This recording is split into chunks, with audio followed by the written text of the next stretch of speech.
Hello everyone, welcome to the Office of Online Learning training for discussion boards. Today in our first lesson, we're going to talk about discussion boards, looking at the purpose and the design. Here are the goals.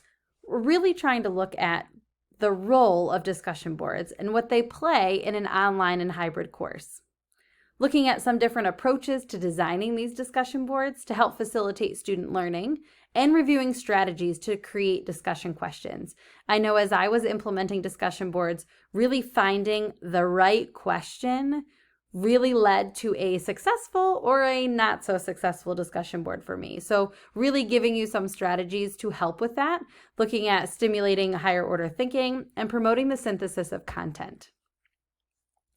One of the most important aspects that I find in discussion boards is communicating the purpose of the discussion board. And that's something that for me, again, as the instructor, before I'm designing the course, really thinking about what is the purpose. It all goes back to that essential learning, right? What do my students really need to get out of this class and this activity?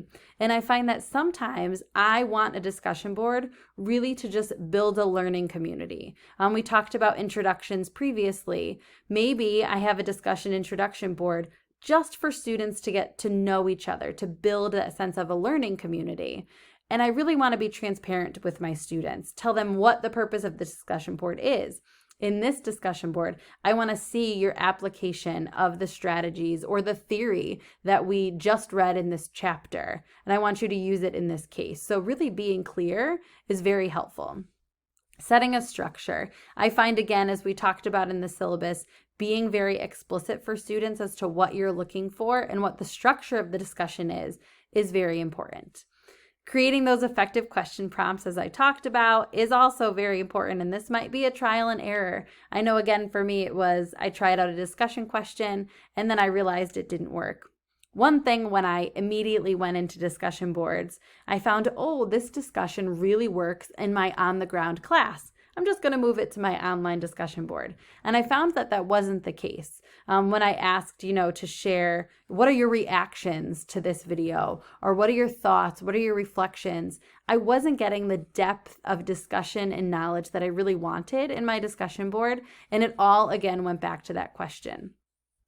And my facilitation of the discussion is also really important. And really thinking about, what will your role be in the discussion board? And we'll talk about that more in depth in future videos, but really thinking about, do you want to guide the discussion, or do you maybe want to watch and see how it unfolds? And that's something that, again, I change my role in my discussion boards really based on the purpose.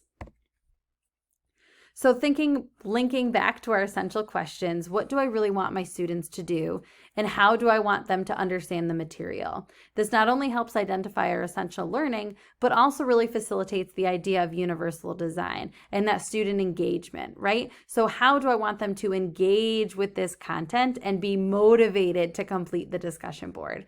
And that was a challenge for me as well. I found that my students were sometimes feeling like it was a chore, like it wasn't an exciting activity. And a lot of that was how I was structuring my discussion boards. And those are some tips and strategies that I want to talk about today to kind of help you give you a leg up instead of what I've been experiencing.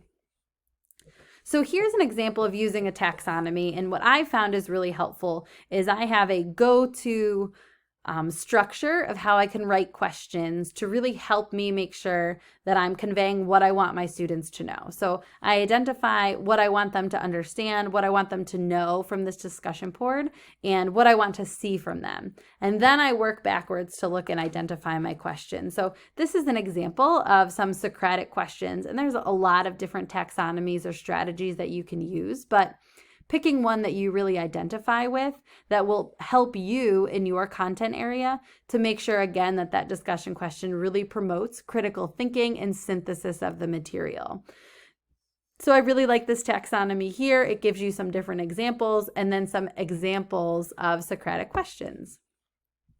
Here are some other types of questions that you can use: cause and effect, action, really just some different ways that you can think about your discussion question.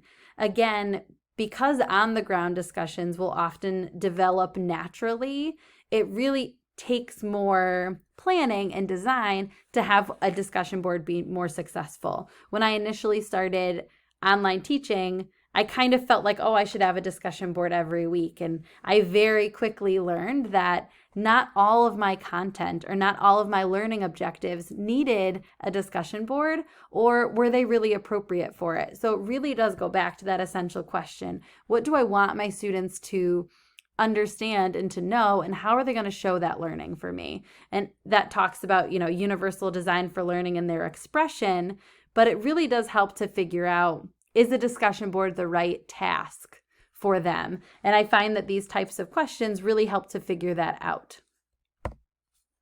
Here's another strategy that you can use for a discussion board. If I wanted my students to reflect on a particularly moving chapter or a chapter that was very vital and important, and I wanted them to see each other's perspective, I can use this 3-2-1 strategy. I'm asking them to share the 3 main points, interesting details, and 1 question. This strategy could be a very helpful tool for scaffolding a discussion board, but also it's just a really good strategy to then teach students to think about material that they're engaging with in general in your online class, but could be very helpful for a discussion board as well. So here's where a lot of my philosophy and my design changed for discussion boards. When I first started, it was a lot of read this article, share your thoughts and reflections. And I found myself grading the same discussion board posts and kind of giving the same feedback, and it felt flat. And one of the ways that I was able to improve that is switch my approach. And so I've started using a lot more small group discussions within my discussion boards and allowing for student choice to really help with that engagement piece for students. So I allow them to choose between 3 different topics or 3 different case studies, depending on the size of my class. And again, I've really found that now students feel more engaged with the content because they've picked an angle or they've picked a perspective that they are approaching with the discussion board and the content. The other thing that I found is that particularly with large classes, manipulating the actual discussion board was a lot for me. It's very cumbersome when you're looking through a lot of threads. So the small group allowed me to keep an eye on the discussion as I wanted to, but I wasn't seeing the same thing over and over again because I had many different discussions. And so having a small group, so now I'm monitoring 5 small groups, made it a lot more manageable for me and allowed students to have a back and forth. I find another great strategy that can be used is assigning roles. So you might have a small group of 5 students. One student is the fact checker. One student could be the perspective taker. One student could be, providing the opposite view. So it's a nice way for students to take some responsibility for the discussion board posts and give them direction. Again, it's all about setting those expectations and helping students in a path towards a positive discussion board. And that's something that once I started providing more expectations and parameters for my students, I really had a much more successful discussion board. Case study analysis is what I've been doing a lot more of, where students can then read a chapter of the book or read concepts and then apply that within a case study. And I like using case studies, so maybe they watch a video or they read a case study and then discuss it within their group, because it allows them to take the material and then apply it, and I can see their application and clear up any misconceptions and really see, did they not only understand the material, but then can they apply it in a case study? And finally, looking at your approach could be synchronous or asynchronous. And when I talk about that, there are some considerations when you think about doing a discussion board synchronously. Synchronous would require students to have a time block, so they need to be logged in and active in the discussion within a specific period of time. That can be challenging for some students with their schedule, but again, setting those expectations early on and being transparent with what you want your students to do will help to make that process easier for students. But that really helps with the flow of discussion. And so allowing for that back and forth, because everyone is live on their computer at the same time, it simulates more of an on-the-ground class and a discussion, but maybe allows some students who might be shy to participate verbally to participate in that written form. Asynchronous allows a lot more student flexibility. Students are able to log in at their discretion and participate in the discussion board when they're ready. So some students might log in and read the discussion first, really think about their response, step away for a little bit, and then respond. And so a synchronous discussion board doesn't allow for that reflection, and it gives them some processing time. But again, it really goes down to that essential question is, what do you want your students to get out of this? What's the learning and how are they showing it? So depending on your content, you really might find yourself in a synchronous or an asynchronous discussion board. So I wanted to share an example of how I took an essential learning concept for one of my courses, and then I wanted to give you an example of a discussion board thread that I created for them. So again, I'm in special ed, so I have students who are going to be special education teachers. So my essential learning is I wanted my students to be able to describe effective strategies for students with complex communication needs. And I really wanted them to demonstrate that they completed their homework, right? That they did the reading, that they engaged with that content, and that it was completed. And so here's my initial prompt for the discussion board. I allowed the students to pick one of the threads based on what was interesting to them or their past experiences, and I gave them rolling due dates. So they had to participate by Monday and engage with at least 2 other classmates through Friday. So I gave them the due dates and I gave them the expectation as to how many students they needed to respond with. And I also gave them the direction that they needed to cite the information from the website that they needed to review for homework. And I also provided the prompt for the rubric, which we'll discuss in future videos. So here's an example of one of the thread options. So that was the initial prompt for students. And then I went in and I wrote a very quick paragraph about their case study. So again, I had a student in this particular case study where it was a younger student and they were using a communication device. So based on my students' comfort level with this case, they could choose this one or not choose it. And I found that, again, having students be able to choose really helped with their engagement in the process and allowed for more student choice and really processing of the material in a more meaningful way. Some of the things that I've learned that are really important to avoid is asking too many questions. I know when I have posted discussion board prompts that have so many questions, my students sometimes can get lost in answering the questions, and then it becomes more like a written response or answering questions at the end of a chapter versus an actual discussion. And so really thinking about, can we avoid asking too many questions? Also then asking a question, answering it yourself. I know I've done that a couple of times, really trying to lead our students a little bit too much, but providing enough open-ended questions so that they can think critically with the material and synthesize it is helpful.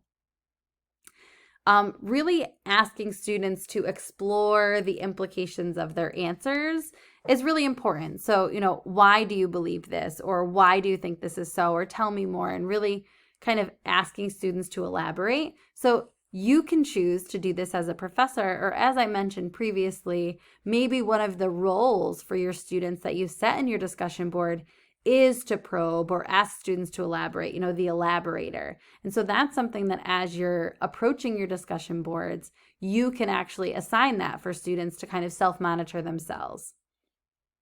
Making sure that your questions are connected to the content and to the discussion board, that's important. And also then trying to monitor and help students to keep on track with the content that it should be.